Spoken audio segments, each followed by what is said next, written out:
وقت سے پہلے کبھی اپنے ارادے کا اظہار نہ کرو۔ آدمی مطالعے سے بیدار ہوتا ہے اور مکالمے سے تمیز آتی ہے اور لکھنے سے اس کی شخصیت نکھرتی ہے۔ لوگ اپنی ضروریات پر غور کرتے ہیں، قابلیت پر نہیں۔ پوری امیدی سے سفر کرنا جلدی پہنچنے سے بہتر ہے۔ جب لوگ میری ہاں میں ہاں ملا رہے ہوں تو مجھے خیال آتا ہے کہ ضرور مجھ سے غلطی ہوئی۔ انسان سارے درندوں سے خطرناک ہے۔ شاید ہی کوئی ایسا درندہ ہو جو خود اپنی جنس کو چیرتا پھاڑتا ہو۔ پہلے دشمن کے ساتھ صلح جوئی اختیار کرو، اگر قبول نہ کرے تو مردانگی دکھاؤ۔ جن کے دروازے غریبوں کے لیے بند رہتے ہیں، ان کے دروازے ڈاکٹروں کے لیے کھلے رہتے ہیں۔ جو شخص نہایت ہی خوش قسمت ہے جس کو مطالعے کا شوق ہو، لیکن جو فحش کتابوں کا مطالعہ کرتا رہے، اس سے وہ اچھا ہے جس کو مطالعے کا شوق ہی نہ ہو۔ کتابوں کا مطالعہ دماغ کو روشن کرتا ہے۔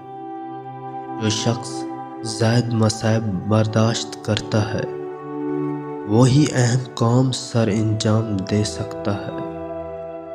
کتابیں سلیم الفطرت انسان کے لیے زندگی کا بہترین سرمایہ ہوتی ہیں۔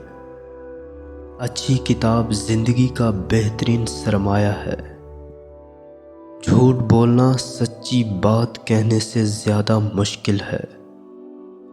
میرا بہترین استاد میرا بچہ ہے، جس نے اپنی حرکتوں کی وجہ سے مجھ میں برداشت کا مادہ پیدا کیا۔ وکیل ایک ایسا شخص ہے جو آپ کی جائیداد آپ کے دشمنوں سے بچا کر خود اپنے لیے رکھ لیتا ہے۔ دنیا تمہارے ہاتھ میں رہے مگر دل پر اس کا قبضہ نہ ہونے پائے۔ پرانی چیزوں میں بھی ایک حسن ہوتا ہے جو محسوس ہوتا ہے مگر دکھائی نہیں دیتا۔ قوانین کی کثرت یہ ظاہر کرتی ہے کہ یا تو بادشاہ بہت جابر ہے یا رعایا بے لگام ہے۔ کوئی شیشہ انسان کی اتنی صاف تصویر پیش نہیں کر سکتا جتنی اس کی بات چیت۔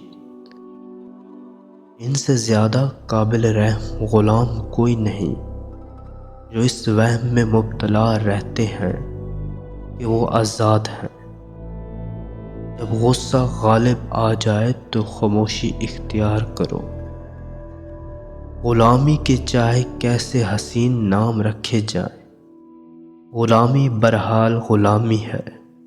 جو گھر حاجت مندوں کو روٹی کا ایک ٹکڑا اور ضرورت مند کو ایک بستر کی جگہ دینے میں بخل سے کام لے، وہ بربادی کے قابل ہے۔ جب تمہارا غم یا خوشی حد سے بڑھ جائے تو دنیا تمہاری نظروں میں حقیر ہو جائے گی۔ تیرا دل کوہ آتش فشاں ہے، تو پھر کیوں توقع رکھتا ہے کہ وہ پھولوں کو تیرے ہاتھ میں تر و تازہ رہنے دے گا؟ اگر تم کسی سے محبت کرتے ہو تو اسے آزاد چھوڑ دو۔ اگر وہ واپس نہ آئے تو سمجھو وہ کبھی تمہارا نہ ہوا تھا۔ اگر وہ واپس آ جائے تو پھر اس کی پرستائش کرو۔ شادی مقدس روحوں کا ملاپ ہے تاکہ تیسری روح معرض وجود میں آ سکے۔ مبلغ ایک حقیقت ہے جس کی فطرت قابو سے باہر ہوتی ہے۔ دوستی میں کوئی غرض نپاہ نہیں ہونی چاہیے سوائے اس کے کہ روح کی گہرائیاں پیش نظر ہوں۔ ہر عمل کھوکھلا ہے جب تک محبت نہ ہو۔ خاموش انسان خاموش پانی کی طرح گہرے ہوتے ہیں۔ خاموشی خود ایک راز ہے۔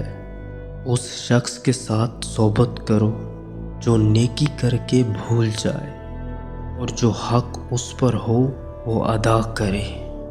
اگر جہاں کی ساری نعمتوں کا ایک لقمہ بنا کر مہمان کے منہ میں رکھ دو تب بھی مہمان کا حق باقی رہے۔